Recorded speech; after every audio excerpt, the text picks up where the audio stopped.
All right, so we're going to do things a little bit different today. I'm starting with the judging segment because I'm trying to get together this show. I'm across the street. It's raining a little bit. There's a taco stand across the street. I haven't eaten since 11 a.m. I want to just eat a taco. I was going to buy Sorg a taco as well. He's here in the studio.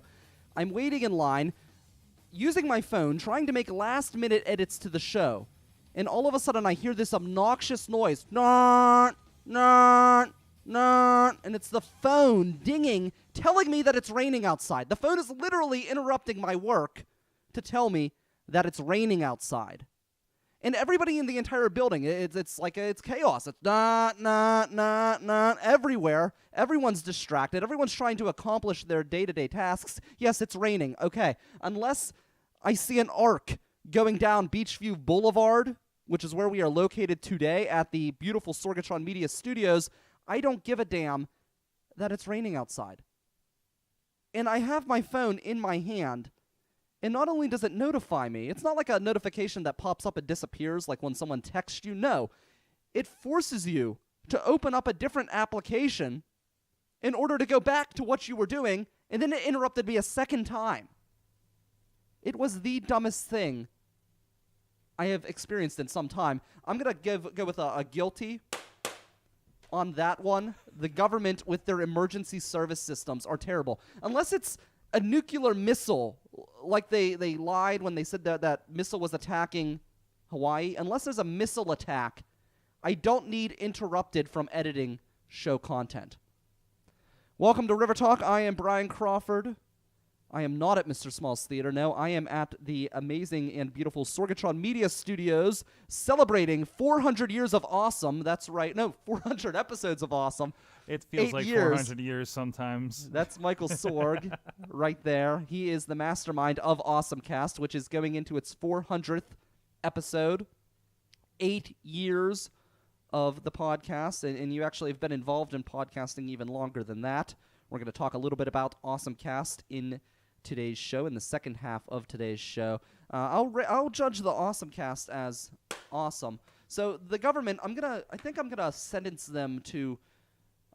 Donald Trump to no more texting until they can figure out the emergency system to where it doesn't interrupt the work of busy, important people like me. Sorg, you're off scot-free because you were rated awesome. So that's good. It was a little bit of a frustrating day coming in here. There was another thing I wanted to judge, but one thing I want to judge is the new alarm clock I have. I got this state-of-the-art $20 alarm clock off of the internet. State-of-the-art $20. It really is fantastic. It is the best way to wake up, and I have never woken up more peacefully.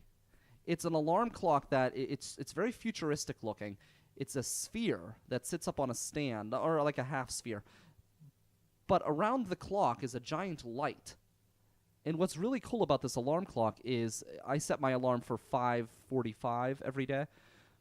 Well, around 5:20, 5:30, somewhere in that range, a light will start coming on, and it will get brighter and brighter and brighter until 5:45 hits, and it's glaring light into my face. And it has this really happy song that it plays in the background. It's the greatest thing ever. If you wake up early in the morning, you got to try this out. It makes it feel like the sun is rising. And it's really, really a neat experience. And it's weird because I never was an early person, but this really seems to make it bearable. And that was actually going to be my awesome thing of the week. I was going to save that for the end of the show, but I just felt compelled to talk about it. Being that I'm here in Sorgatron Media, the home of AwesomeCast, 8 years, 400 episodes. I wanted to share a little tech news with you as well. But yeah, check this out. It was only $20. They sell more expensive ones, but the $20 one is the way to go. I'm going to judge that one as a go-ahead and get as well. If you don't mind, I have to point out, you know, the people listening on the audio, of course, maybe not joining us on the Facebook Live over on the River Talk Facebook.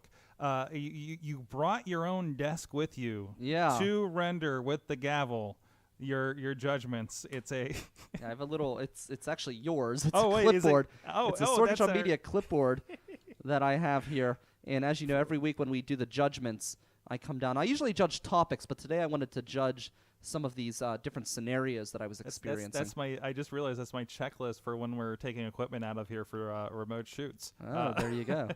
Well, it makes a good table, a makeshift table. I feel like awkward in a way because my show, I come in hard, but I'm on this really comfortable couch. Yeah. Chilling out. Really, it gives you such a different vibe. This is going to be like your most mellow episode ever of this, right? I'm hoping. We'll see.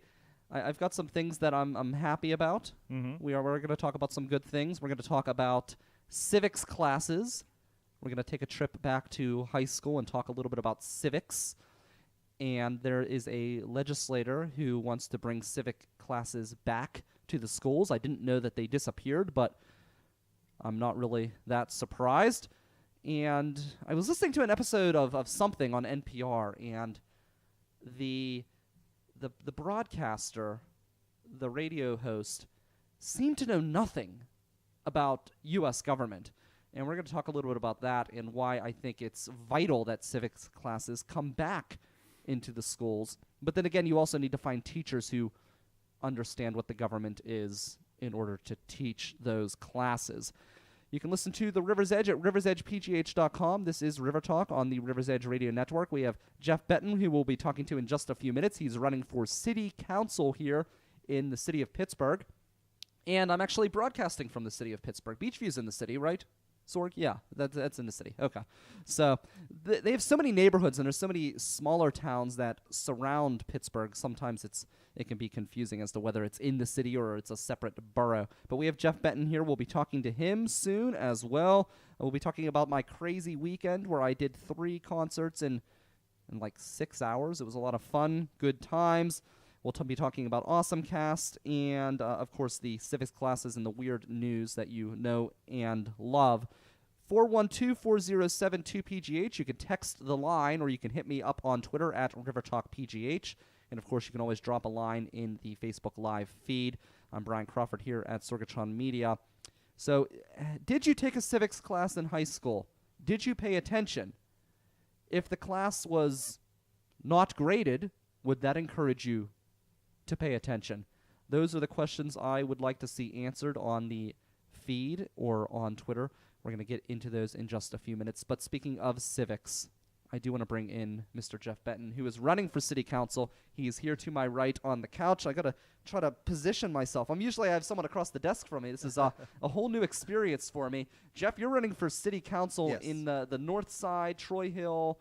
Is Troy Hill included in that? Yes. Okay. Yeah. So Observatory Hill, Spring Hill, Brighton Heights area. And you're running against Darlene Harris, the infamous councilwoman to many, who I'll give her credit. I was kind of like, I think she may have went a little over the edge, but I was feeling her with her bike rage there for a while. Oh, you were? I was feeling her with the bike rage because I see her point where you do see people just lawlessly driving wherever they want on a bike or riding on a bike. So, like, I do see, a need to clamp down and make sure that the bike people follow the laws just like everyone else. Well, it seems that the irony is where you find the most ire over bike lanes, there are no bike lanes whatsoever. Yeah, so that is kind of weird. I'm not quite sure where the anger comes from there. From people like Darlene Harris or people like myself? Or both, or just anyone who's, I'm sure she's hearing it from her constituents, but it seems that the higher you go into, bike unfriendly territory where bike lanes would not work as well, you feel more ire towards the bike lanes. Yeah, that is interesting. Yeah, that is kind of an interesting thing. I would like and this is maybe something you could help us with if you run. Okay, sure. Here's a question. Speaking about bike lanes, because I was vehement, so I'm not opposed to bike lanes. Yeah. Let me put that out there.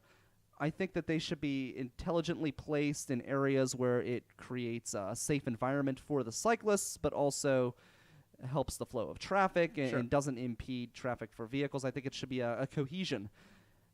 The Penn Avenue bike lane, in my opinion, was one of the biggest disasters this city has ever put in. It put a bike lane in an area that wasn't really a problem from what I had observed in years of driving as a truck driver.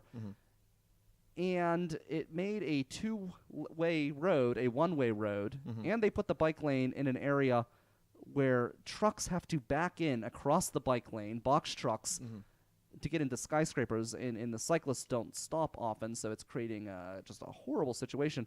But if you're going to put it there, finish it. And it still remains unfinished.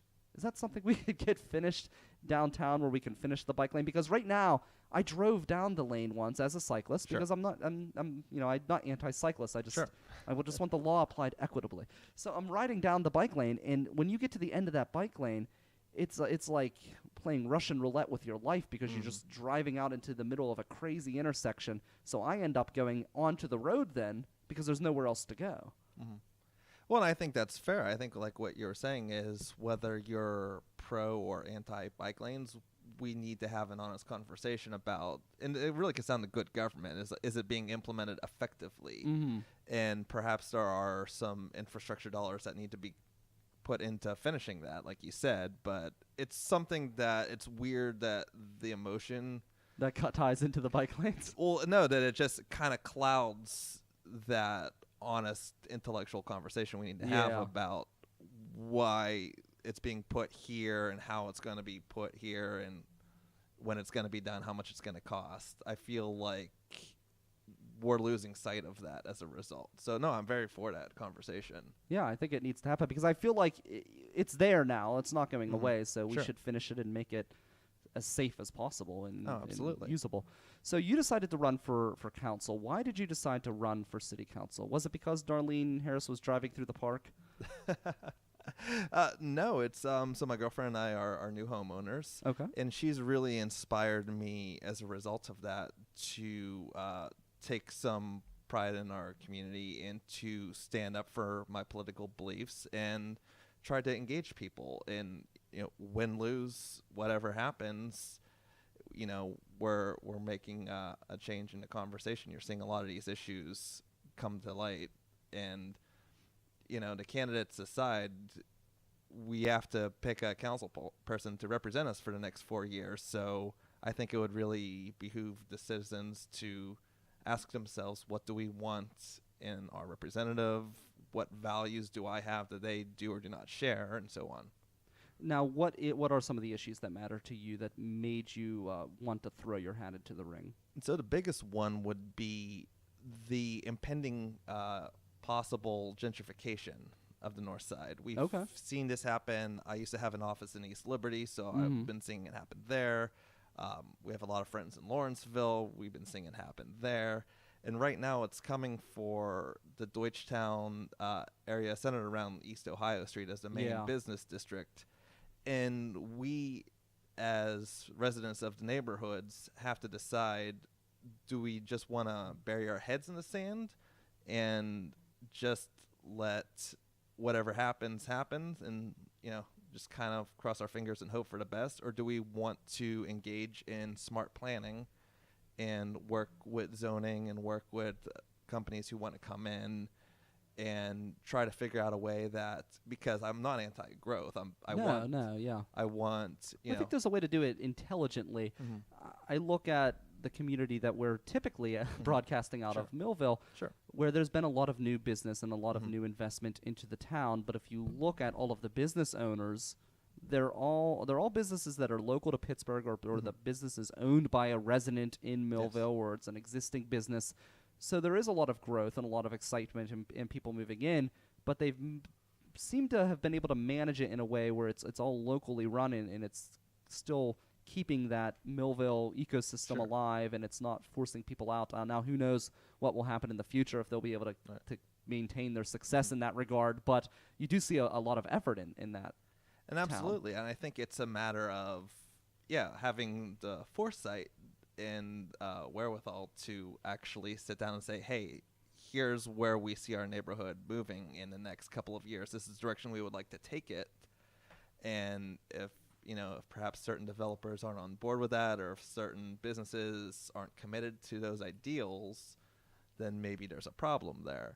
But I think it's important. You can actually balance, growth, prosperity, and urban renewal without sacrificing the neighborhood's integrity of what makes it such a special place to begin with.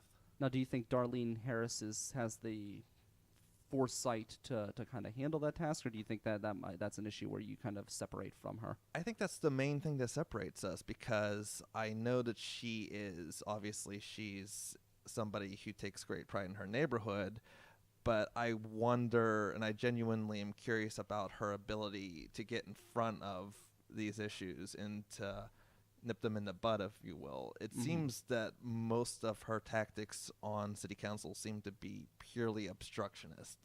I don't know what she might be able to do or not able to do in terms of working with the other side and achieve a solution that works for everybody.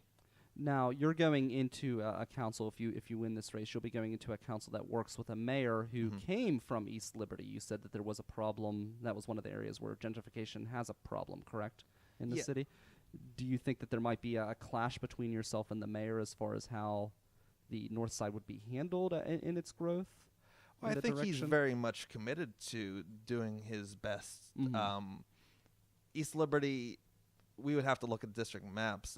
That particular neighborhood, I'm not sure if it was his or who was responsible for that. But this is really an issue that affects the whole city. Sure. So yeah. Regardless of where we're going to slice those hairs, we need to just make sure that the zonings are correct. All the forms are being filled out in proper ways. Yeah. And we just, I think he's very mindful of these issues, and we've discussed them in my role as a small business owner myself, so I definitely understand where you're coming from.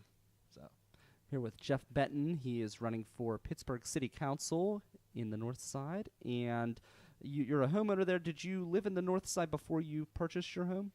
Well, we're coming from Carnegie right now. I've lived on and off on the north side for a number of years.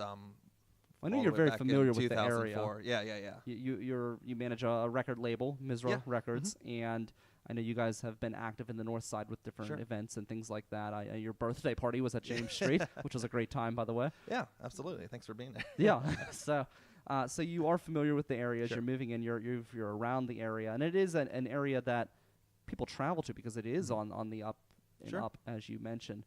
So what are some other issues that you really feel that need to be honed in on in the city council? Maybe some issues that the city council in its current makeup might not be addressing or may not realize that's something that needs to be addressed. Well, a lot of what I talk to when I tell people I'm running and we get into the issues is just a lot of good government stuff. And you'll even hear a lot of people say, I don't care if you're a Democrat or Republican, it doesn't matter. I just, I'm upset about the amount of garbage on the street. Yeah. Or there's a street light out by my house.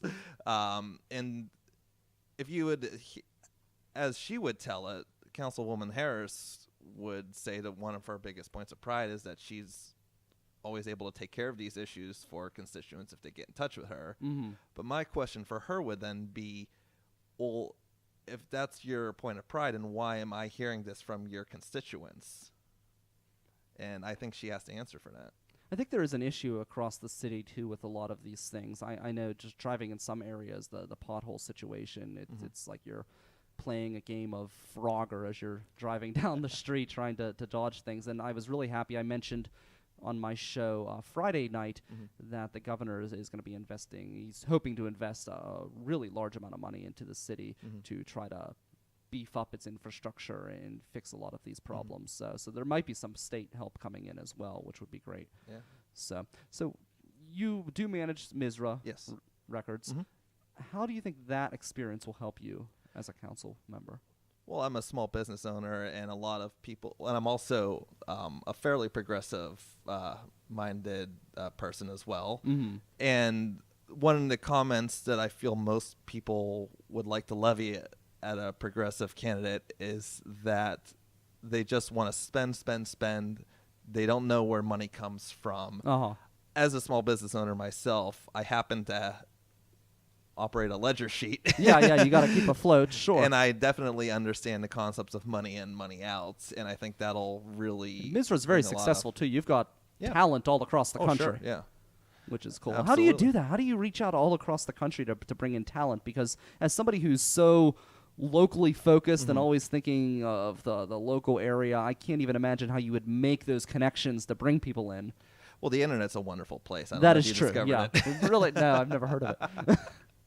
Well, it also helps that Misra was formed in 1999, and they hired me as their general manager 15 years into their existence. So there was already a built-in network, really across the country, from Texas to Ohio to the D.C. area, to out west, in Colorado, where we had a lot of people on the ground who could kind of tell us if somebody was coming up that might be worth our checking out. Yeah, sure.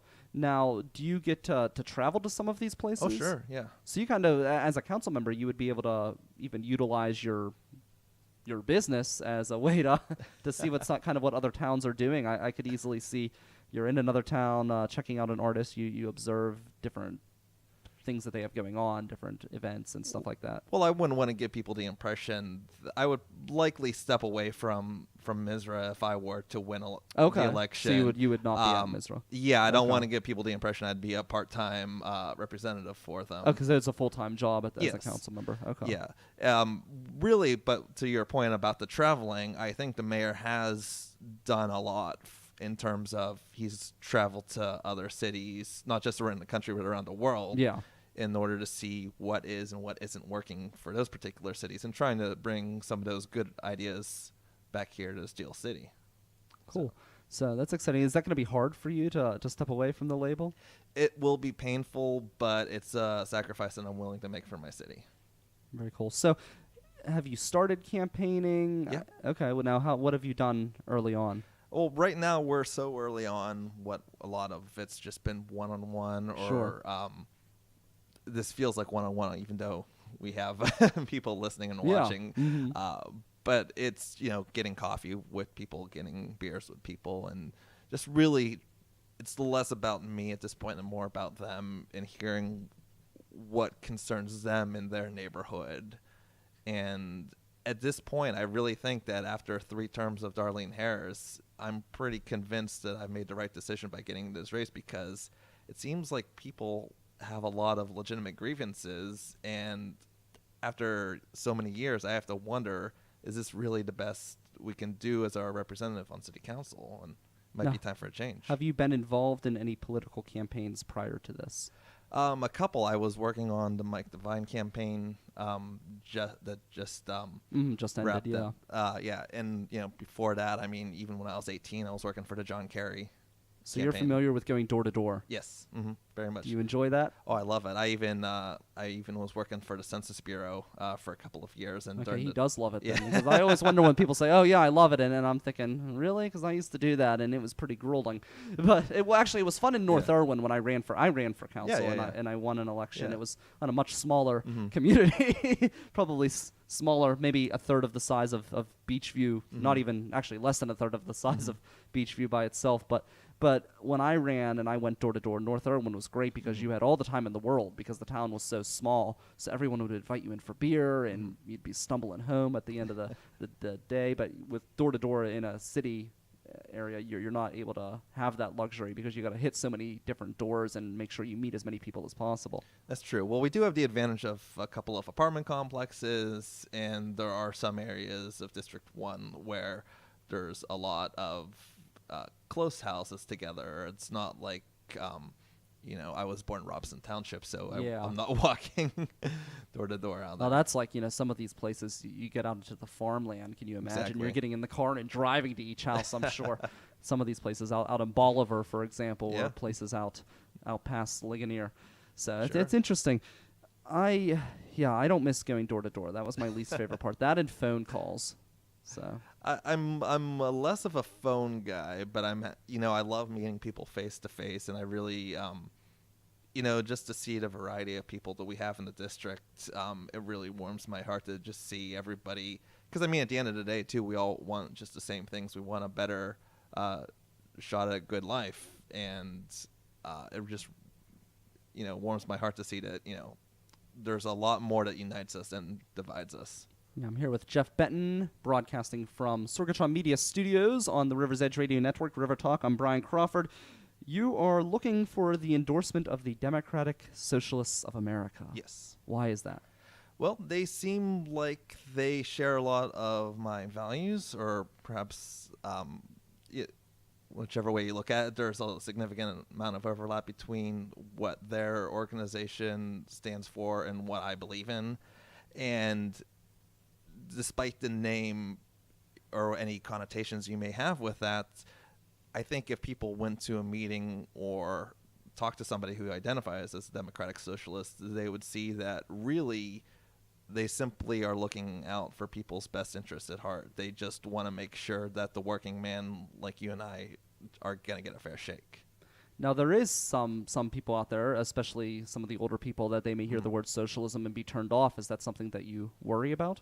Well, it's definitely something that we're concerned about, but just through talking with people, I say, listen, whatever connotations you might have, we're for this and this and this. We're trying to make sure your grandchildren have a better education. We're trying to make sure you have better access to healthcare at a more affordable price. These things aren't necessarily partisan issues. When you get down to it, everyone wants to work towards the same goal. Mm-hmm. And then, and I think that would fit in with some of the other council members. There would probably be some easy workings together because Bill Peduto, he tends to be more on the left side of issues. So interesting. So they've done really well in the past election, this past primary season. They did fantastic and did really well. So I feel like that group, from just what I've observed as an outsider, they really have it right when it comes to grassroots campaigning. Yes. That's the one area I thought that they were really, really, well, more than one area, but that's the one area in particular that they were really, really strong in, was grassroots campaigning. They just really hit the pavement. You saw, I was in the district with Sarah in Amarato, and she was just everywhere. Yeah. Her people were everywhere. You couldn't walk down the street without running into somebody who was working on the campaign. Yeah. And that makes a huge difference, especially in a local race. And state rep is local, obviously. Yeah. City council is very local. That personal connection makes all the difference. Absolutely. On this level, it's all about those connections you can make with the people. I don't think that TV ads are necessarily the way you win in the city of Pittsburgh. It's about knocking on doors and shaking hands and making sure that you're getting yourself out there to the citizens. Especially in a local election, you cannot win without going door to door. Absolutely. So, yeah. What is the one thing that you want people to know about Jeff Betten leaving out of this discussion? I think in Jeff Betten, if they vote for me and if I can be their next councilman, I will be working for them morning, noon, night. I will take this as, a 24/7, 365 task to make sure that no matter what their needs, I will be fighting for them. Just hope there's not a snowpocalypse. I'll be out there shoveling. I'll be like Cory Booker. I was a councilman during the snowpocalypse, and that was before Facebook. That was when Facebook was just starting to get big, and that's all I got were Facebook comments about the roads and things like that, and it can be. That's what I mean. I'll pull a Cory Booker. I'll get out there with my shovel. People can tweet at me their addresses, and I'll just go out and I'll shovel their driveways for them. And there you go. That's service right there. Jeff Betten, thank you so much. It's Jeff Betten. He is running for Pittsburgh City Council in the city of Pittsburgh, which we're broadcasting from today. It's the first time in a while I've broadcasted from the actual city of Pittsburgh for this show. It's Jeff Betten. I'm Brian Crawford. We've got the weird news up next right here on The River's Edge.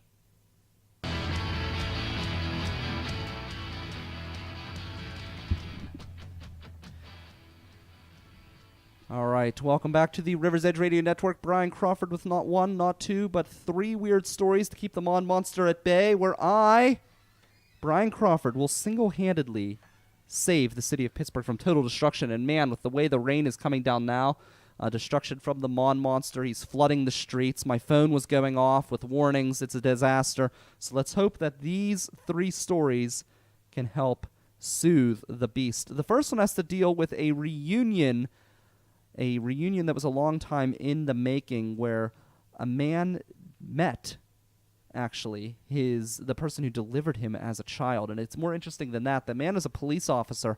He pulled over a gentleman, and the gentleman was a former police officer that delivered him. The article comes from the Huffington Post. This is a routine traffic stop turned into a reunion of sorts between a New Jersey state trooper and a retired cop who delivered him 27 years ago.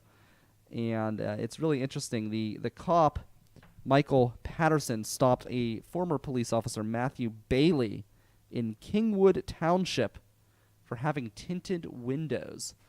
And it ended up that was the guy that delivered him as a baby. Can you imagine that?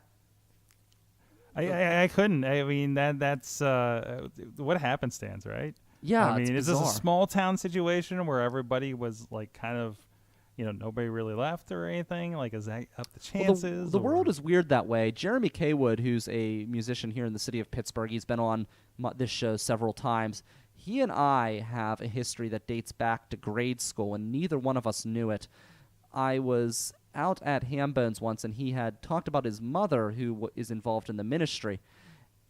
And it turns out, it didn't click until he said that his mother was the director of youth ministry and Christian education when I was in Sunday school as a child. Mm-hmm. So it's very likely that Jeremy and I were in the same class, or at least in the same wing, and would interact in at least all school functions back when we were both in grade school. It's crazy. I always wonder about that, where I'm from is a very kind of touristy kind of trap town, and I wonder, friends that lived like nearby that I know now that lived like maybe in Newcastle or something, like, did they go up there that I happen to run into them because we're like around the same age or something, like when I was like 6 or something, right? Yeah. Like, is there a weird happen to that flashback that they always like retcon into the comics where like, oh, it turns out Spider-Man met the guy that became the Shocker like way back when they were in high school or something, like that kind of situation, right?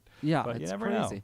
Yeah, it's weird. And with Jeremy, he's a very good friend of mine now, and there's other people who I graduated with who I have no clue who they are. None. I was at a party once and I ran into somebody. I was at a party for a commissioner in North Huntington he won the same year I won. We were both young, and he was a year or two older than me. He was a few classes ahead of me. I didn't know him before politics and before we both got involved in politics, but he had a party. I went there. There was a person there who graduated with me. No clue who the person was. Never met him. So the second one has to deal with being careful when you're selling online. You've got an eBay account, you've got a Craigslist account. Just be careful what you do. There was a man who was selling an owl ornament, and his name is Ian Lawton, 61 years old, selling an owl ornament on eBay, and in the picture has the porn website that he frequents on display proudly for everyone to see. He didn't think it was a big deal. He's quoted to the Mirror as saying, "It's nothing dodgy. Who doesn't watch porn? I'm sure I'm not the first." I'm sure he's not the first. I'm sure he's not the last, but I don't know if that's what you want to be posting all over your eBay account. I wonder if he'll get higher ratings for that. He could. He could get higher ratings. People could see that and really just be very interested. So the third story has to deal with chocolate rain. A woman in British Columbia had a horrible, horrible experience where, just like today, she would have been rained on, but it was a different type of rain. It wasn't hail. It wasn't a downpour. It wasn't acid rain. No, this was liquid poo that rained all over her through her sunroof. I'm imagining it must have came from a plane, but can you imagine that experience? Ugh. It's one time when I was in band, we were about to go on KDKA, and this bird pooped from the sky, and it landed right on the uniform as we were about to go live. We were outside in the courtyard, and you just saw all these camera people rushing over to her with like dabs of napkins trying to clean off the uniform. So it does happen, but can you imagine being in your car and that happening? Talk about a bad car day. I would take a flat tire any day over being pooped on from the sky. Human feces, too, at that. That would be just a horrible It's never while I'm in the car, but always like, I've been have some incidents where like I left the car, like we walk up, so we're 4 blocks away from the house, right? We left the car home for like 2 days straight, and after the 2 days, it was just vile how much bird poop was on it from having a power line over top of it. I'm just like, wow, like I kind of need to move it and go somewhere just so this doesn't happen, I guess. Yeah, I don't know what it was about where I lived last on Grant Avenue, but the parking lot behind was just like the bird toilet. Yeah. And it was just constantly, every day, my car would be just covered in white poop. It's horrible. So, this is the last River Talk before the 400th episode, the 8-year anniversary of AwesomeCast. So please stop by. That's going to be, or listen in. That's going to be at awesomecast.net. Tuesday night, we're going to talk to Michael Sorg about that in just a minute. I want to hear your thoughts on civic classes. Should they be required in school? Should they be graded? There is a representative who thinks that they should be. And I agree that we need to have civics classes in school. I can't believe that they're not. I had a government class when I was in school, and I guess everyone was just... That's the problem, is you need to have grades, and they need to be tough, and they need to be strict. I think that these kids should have to take the test that immigrants take when they come into this country in order to pass high school. That should be it. Pass it. Maybe you have multiple attempts. You can make it unlimited attempts to pass, but you have to be able to pass a basic immigrant citizens test before you enter the country. We went through it. Obviously, you're a little more involved than I am in paying attention to politics and everything. But I had this. They call it social studies in my school. Yeah. But you went through what are the 3 branches of government and all that kind of stuff. You at least had a section on it, right? And granted, just like, hey, driver's license, we get tested once, and man, I hope we remembered all those rules for the next 60 years that we're behind a wheel, right? At least having the start and the groundwork, and maybe that little inkling of like, hey, yeah, like, isn't there an executive branch, and et cetera, et cetera. At least a more informed podcast commentary, nothing else. Well, it's crazy because these people are going out to vote and they have no idea what they're voting for. People are clueless, and you would think that some people in the know would be the people in the media, right? Especially the people in the media covering politics. Mm-hmm. I'm listening to some NPR show the one day, and the girl's on there constantly. The reporter, she's on there constantly talking about. Asking the question, how do representatives go and vote a certain way or not vote for an issue that's popular in our democracy? And she kept using the term democracy. We have a republic.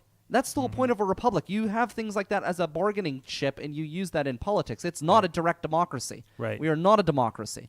And I'm just so sick of people having no clue. Like, obviously, you've got people who are freaking reporting, and they're supposed to be people that you trust to give you the right information in public radio, and they don't even know how the government works. Mm-hmm. I think it should be required that everyone take a civics class. I think it should be graded. I think that you should have to take the test. Like if you're coming overseas, say you want to come in from Syria, you're a refugee, and then you want to join the country. Well, guess what? You have to take a test in order to become a U.S. citizen. Otherwise, you get sent back. I think that these kids who live here should have to take the test. I think they should have to take the test in order to graduate. Otherwise, we're just going to continue going along the same path that we are. I'm in full agreement with this bill. It's Representative Karen Bobak of Luzerne. I agree with her bill. I think it's a great bill. I do think it should be modified. I think it should be graded. I think it should be held at a higher standard than the standardized tests.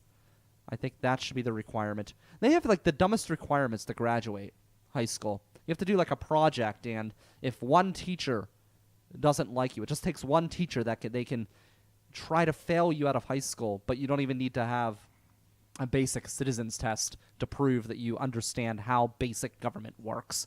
This state is messed up.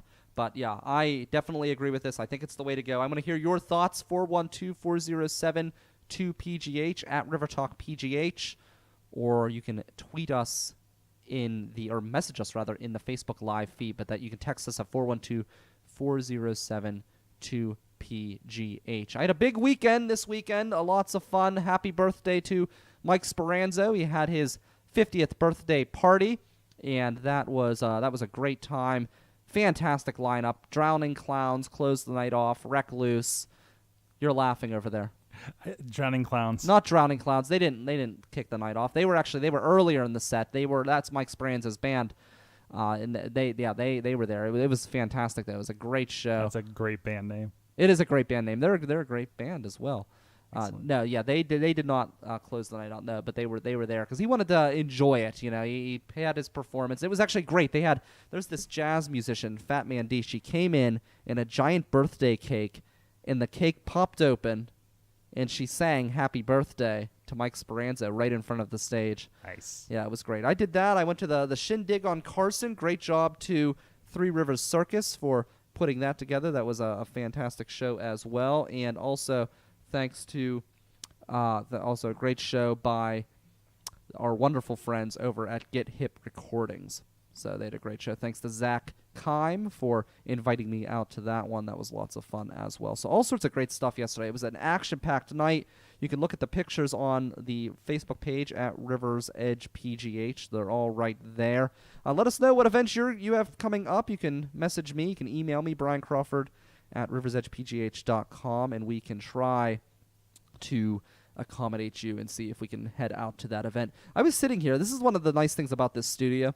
I'm sitting here in the middle of a live broadcast talking to all of you people out there, and someone's literally standing out there in the rain, in the pouring rain, the flooding rain, the rain that's so bad that my phone is buzzing at me in the store, giving me the motion for a cigarette. She's literally trying to bum a cigarette. They're bumming a cigarette while you're on the air? While I'm on air, somebody is doing something. Somebody's standing here on the sidewalk at Sorgatron Media Studios trying to bum a cigarette off of me. Maybe you should just quit. Just quit. It's healthier for you. Oh, that's been one of the amazing things since we moved up here. You know, we've done this in a basement for so long. You know, and you're kind of in an enclosed studio yourself. I am, it's wonderful that way. Like, I mean, this is beautiful, Sorg, but I'll be honest, I can't stand people. And the more secluded I am, the better. But sometimes I wish I was back in the attic closet studio. No, not really, but that would at least, you know, oh, there she is. She's bumming a cigarette again. This lady's outside of the door. She just offered me. She just asked me, too. She's asking Michael if she can bum a cigarette off of him. Jeez. Crazy. We're not doing anything here important. You don't see all the cameras and the monitors and things like that, you know. But we get like people like waving and that's cool. Kids that's what you want, flipping us off sometimes, you know. And then fuck them too. and the great thing is we have the bars are down this way, so the guests over where you're at, she might be something else too, but that's for off air. So we get a lot of that interaction here, and it's been really cool to kind of see that here. And I need to get the extra camera out there for when something really fun happens. So yeah. Yeah, so Sorg, it is episode 400 of the AwesomeCast. I'm here with Michael Sorg. Up. We're here in your studio. And it's 8 years of the show. Well, it seems so. It seems like a small accomplishment since we just celebrated 12 years of the Wrestling Mayhem show. So isn't that crazy? You've got 2 shows that are that tenured. Wait till I have 2 shows that are in the double digits. That's insane. But I do want to correct you partially here because you said, you know, the mastermind or whatever behind AwesomeCast. It was actually partially an idea. I got to give credit to somebody who's not part of the show anymore because he, you know, was doing really cool stuff and moved to Portland. Rob De La Creta, who works with Ion Tank, then they do cool builds for, you know, last I knew they were doing like displays for conferences and things like that, right? They've been featured in Wired magazine on some stuff they've done in South by Southwest while he was still on the show. And it's actually AwesomeCast it was his domain. Okay. You know, I'm like, I want to do a tech show. I wanted, you know, he's one of those guys, like I think I talked about when we talked Wrestling Mayhem shows. Like I was talking with the guy at all the functions we were at about such and such topic, and we decided to have a podcast. Yeah. That's how I had to do a podcast for like 10 years. Wow. And I found other people that were like-minded and wanted to talk about technology, and I was tired of all my podcasts were in New York City or in the West Coast. Yeah. And I was tired of hearing about how AT&T doesn't work with everybody's iPhone because that's all you could get it on back then. And it just kind of realized this idea that we need to represent Pittsburgh opinions in the tech sector, and just seeing that that tech sector and startups and things like what you're doing and what we're doing here and all the weird companies that come through with Alpha Labs and Ascenders and things like that. Like there's a really cool Ubers and, you know, self-driving cars and stuff. Like it's really blossomed over the last 8 years since we've started. I feel like, yeah, I was just going to say in the 8 years that you've been on with AwesomeCast, I feel like the entire city has completely changed into a different direction in the tech field. Is that accurate? I think it was. I don't think it changed direction. I think it was already on that trajectory. Like you saw it. Like we were already aware. So it was already moving towards a tech. Yeah, culture? we already saw things like Alpha Lab happening. The podcast like blogger kind of thing was very strong because it was around the same time when around 2006. It was strong in Pittsburgh 8 years ago. It was. I think it was starting to be strong in 2006 when I think when you look at the first PodCamp Pittsburgh, you know, when you saw all the people that were doing things there, you know, we were starting to get into things like the movies, you know, coming into town. And then, you know, the big thing that changed things for me in my independent company where we do video production and stuff like this for clients was the internet got to that focal point where you could do this stuff. You can do the video and streaming and not have to attach yourself to anything. You could build something like you're doing with your network, like I'm doing with my network, right? And I think there were just enough creative people that are starting to poke away at a lot of that technology, and now it's just you know exploded. You know, feels like it's exploded, but it's just been a heavy growth over the last 8 years. Yeah, that's got to be amazing to see and experience because it really has blown up. It's interesting that you do have these podcast networks that kind of crop up, but I feel like most of them don't have a lot of staying power, or they don't have the stamina to really get their voice out there in a big way. Yeah, and I don't know what the difference is because you're right. I've heard of a few of those. I get really sad where I see like people doing great things at a PodCamp, and one of the fun ones was Audio Shocker was one I heard about for years. Talked to them a couple times at PodCamp, finally like kind of connected and got on one of their shows, and turned out it was their last episode. So I killed a podcast, guys. Sorry about that. But you know, and I don't know what it is. I don't know if it's what people expect to get out of the shows, you know, because obviously some of that. I think some of it's that. I also think some of it is people. It's a hobby for them. It's something they want to do for fun, and then when they get bored with it, or their life becomes too stressful or too busy, it's the first thing to go. It's kind of like somebody like you in video games. We were talking about video games before the show started. When you get busy, you don't have time to do it. But with a podcast, you can't really go on and off. You either have to go or you got to go off. And it's one of those things where in the Dream Out Loud podcast, another podcast that's a little newer here. They might be about 30 episodes in by now. Definitely recommend them. You know, we were talking about like what makes you kind of keep going on something like this, because we were talking about the 12 years of Wrestling Mayhem show and everything, and it's just like it was like AwesomeCast kind of rode the momentum we were doing with Mayhem show, because it was already, hey, Tuesday nights we do this thing. Hey, Tuesday nights, I think we can do a second thing. At one point, we were doing 6 things on Tuesday nights. Yeah. But we've obviously scaled that back a little bit and turned them into other things or let things go. Or there were other people that are doing shows with us, and then they fell off, right? Because, you know, it wasn't working for them. And it's never been, you know, it's a podcast. It's not a business model, you know, for these shows. You know, I often say, you know, no matter what happens with anything else, if everything, you know, burns down tomorrow, I'm still going to do a Wrestling Mayhem show. I'm still going to do an AwesomeCast. You know, that's just, you know, you talk about hobbies, like that's my hobby, and it's my work, and it's my fun, and it's my community, and it's my having a coffee with somebody when I get to sit down and have somebody on that couch that I really want to talk to. I do it, you know, as an Awesome Chat, as an Indie Mayhem show, you know, in the interview versions of what we do. Like everything has a function, like both kind of, you know, to the audience, and then, you know, probably a little self-serving as well. Yeah, and a lot of people, I just had a show on my network, they were saying they're looking like they're going to scale back, and one of the things that they said was that they're not making the money that they thought they could to make it worth the time. And I thought, you know, it takes a lot of time to get great sponsors like Hahn Funeral Home, the only family-owned funeral home in Millvale, and they're also known for the green burials. So I mean, people like Han, they don't just come out of nowhere. You got to work towards something like that. Why don't they do like a podcast burial too? Like, can we just put every episode on a thumb drive and just they could do it in a tiny casket and then. I wonder if they could like recycle that somehow, make it green as possible. So that would be interesting. What was it? There was a time capsule. Who was that? You might know this as an awesome thing. There was a time capsule they were putting in. One of the communities in the area, they had a time capsule, and they rejected the iPads. What? That wasn't good enough for the time capsule. I would worry about them lasting. Yeah. Even under those conditions. Because I think there's some deterioration that happens with those. I mean, just the battery itself. Actually, putting in pretty much an incendiary of a iPad battery, I think would be a problem too. So that makes sense. That makes sense. There we go. Sorg from the tech show AwesomeCast agrees with them. What is the great? You do an awesome thing of the week every week on AwesomeCast. What is the most awesome thing that you've brought to the table? Wow, the most awesome thing that we brought to the table. Well, you in particular, and then the group as a whole. I honestly don't know, because it's so. Because I think the most awesome things are the things that are actually useful. Sure. Right.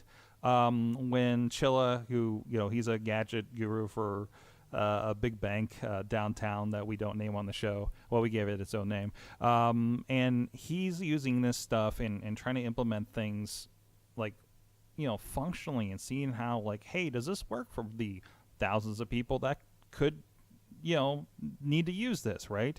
And does things on a day-to-day basis. So he'll bring something in, and now that's integrated into what I'm doing, right? Like a duet display where you can take your spare iPad and turn it into an extra monitor on your computer, PC, or Mac. That's invaluable to me, because you can go to a coffee shop, and I need a little bit more because I'm doing video editing. Before I had a good base like this, I go to the coffee shop when I was on the corner, bring my older iPad, like 3, plug it in, and now I have an extended desktop without like being that guy that brings his iMac into the Starbucks that we've all seen the meme for, right? Those kinds of functional things. But I gotta go down to the most awesome thing ever is the fact that we got these phones in our pockets. Right? Yeah, isn't that insane? How much are you doing over there that you're doing this show? Between like two thin things on your lap, between the iPad and the phone, right? There's certain functions that obviously I still need, the monitors and the computer, but this what we're doing now used to be 7 computers in front of me. Like this kind of boiling everything down, right, is really cool to see. Going back to, I used to be amazed when I could play games that were like PlayStation games on my phone. Now I'm playing Fortnite with people on the Xbox One.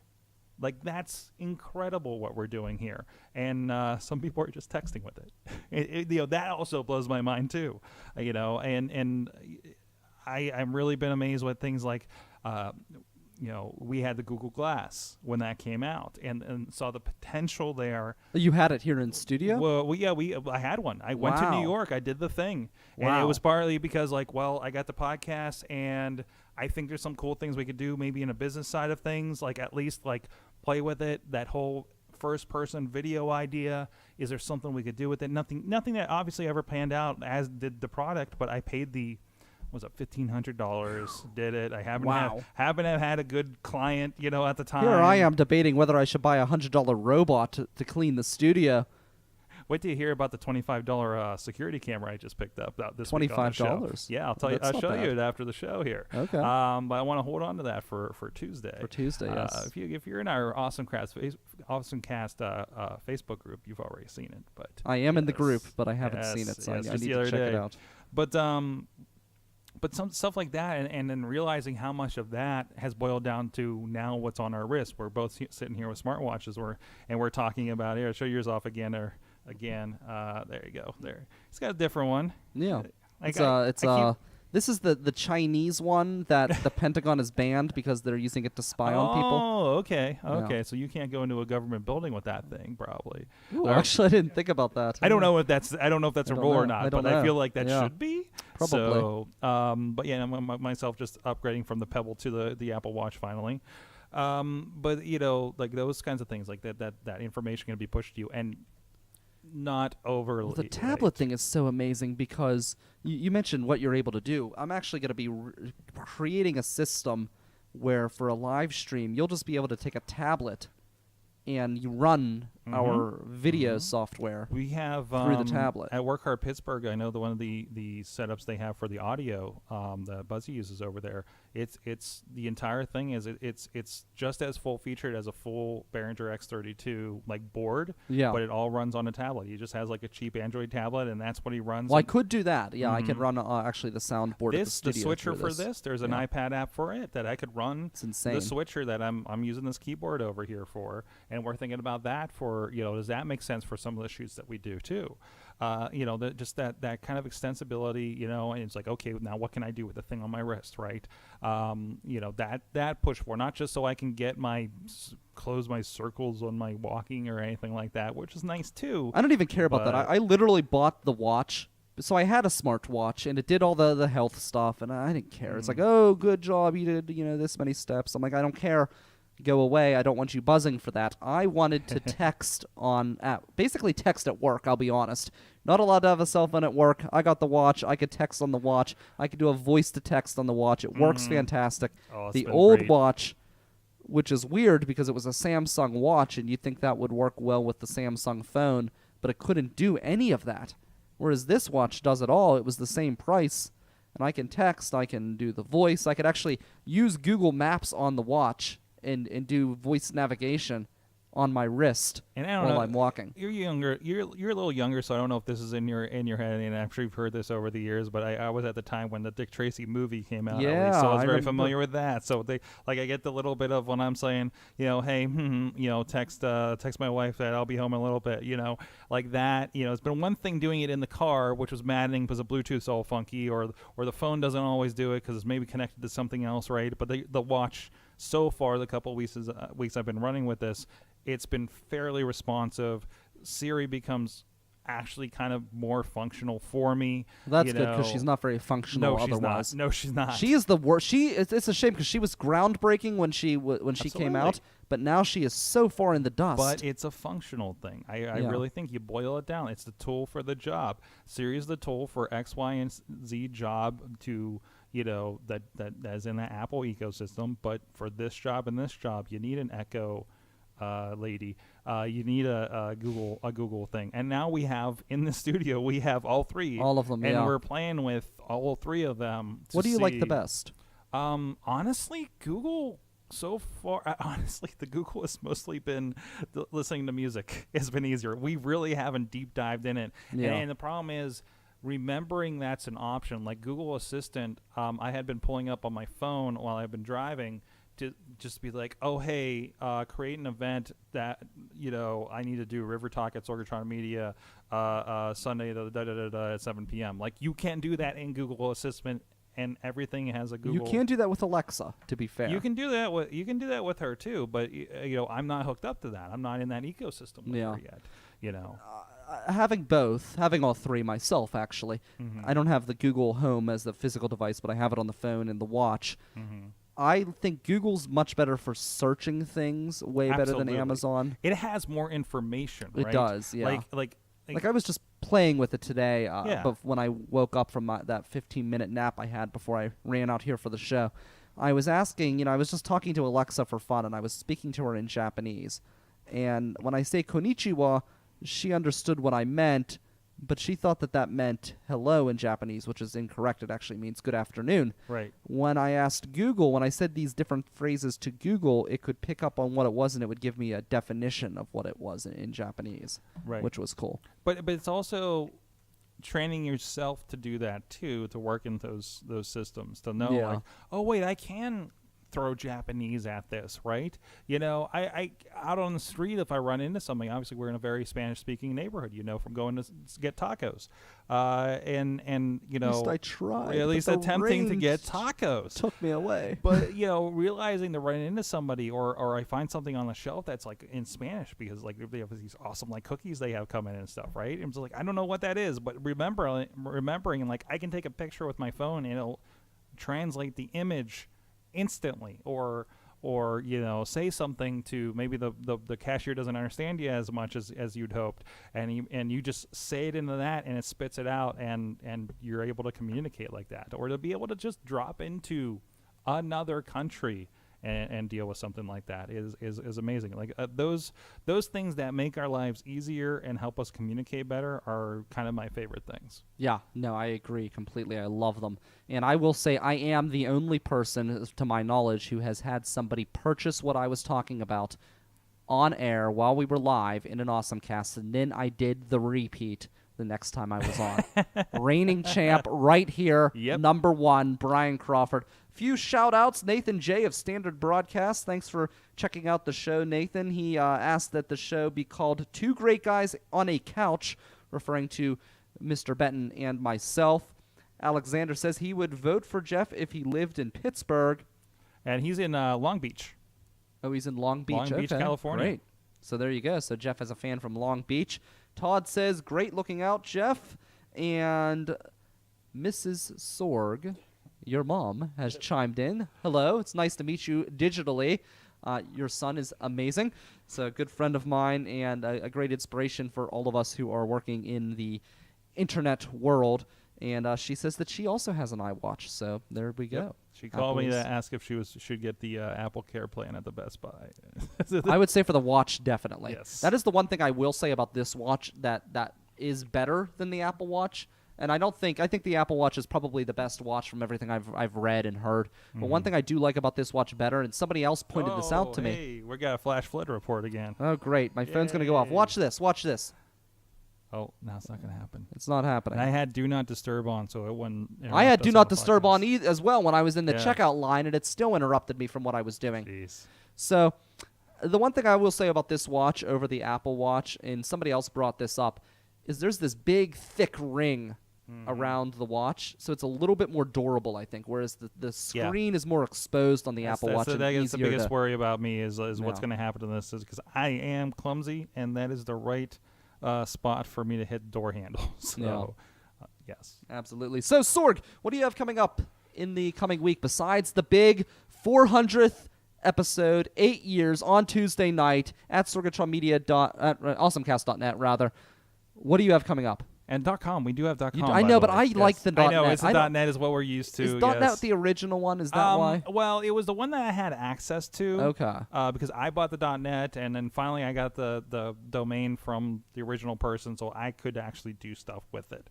But I like the .net. I don't know. It rolls to me. AwesomeCast.net rolls off the tongue. AwesomeCast.com almost seems cumbersome to say. I like the .net. It goes with it. The .net makes it seem more techy. Actually, on Wrestling Mayhem show this week, your friend Jay Cooper is supposed to be joining us. That's right. I feel bad we had to reschedule him. But then we have, and I actually haven't announced this anywhere. There's recently been the CM Punk and Colt Cabana trial. They were being sued by the WWE doctor that he was not happy with on a podcast after CM Punk left. And of course, CM Punk had a bad night Saturday night in the UFC. But we are going to have a gentleman that I don't have right in front of me from WrestleZone that's been covering the trial is going to join us remotely on the show. That's great. And we're going to talk about the latest New Japan show that happened this past week. And we're actually going to watch the New Japan show after this, so we're caught up with it, because it's like 2 in the morning on Saturday morning. And we had way too much with 2 wrestling shows last night that we're already producing and everything. And, of course, I encourage everybody also, you guys are in the Pittsburgh area, please go check out local professional wrestling. It needs a little bit of updating, but you can get links to a lot of them over at pittsburghwrestling.com. And of course, indiewrestling.us features a lot of them. Rise Wrestling this weekend down in the Connellsville, Lamont Furnace area, right in the mall in the old theater. We'll be down there hanging out for that. And if you're in the Beachview area, we do cool things. We're doing a board game night here Thursday night. Nice. Go to the Sorgatron Media Facebook page for any of those events like that, and pay-per-views and Lucha Underground, like the premiere this week and the pay-per-view next weekend. We do kind of watch parties. A lot of people come out and hang out, and just kind of working on that community. We have a place to go to come as part of these communities to hang out here, and we're obviously by some great food. Some very here. colorful people as well walking up and down the street. Yes, exactly, and some asking great for asking for cigarettes. Yes, so yep. Absolutely. People watching is a ton of fun, though, so that is one thing that is great about It's a here bonus. as well. It's a bonus. So I will be... I'm happy to announce, this is actually kind of breaking news right now. Jay Cooper and I, we returned to the webcast on Friday evening, and we have made a decision to keep the Friday evening but expand our shows to every week. We were doing every other week, so we're going back to every week. So now you can get twice the Brian Crawford and I guess twice the Jay Cooper, technically, by tuning in Friday nights as well as Sunday nights. So that's going to be twice a week.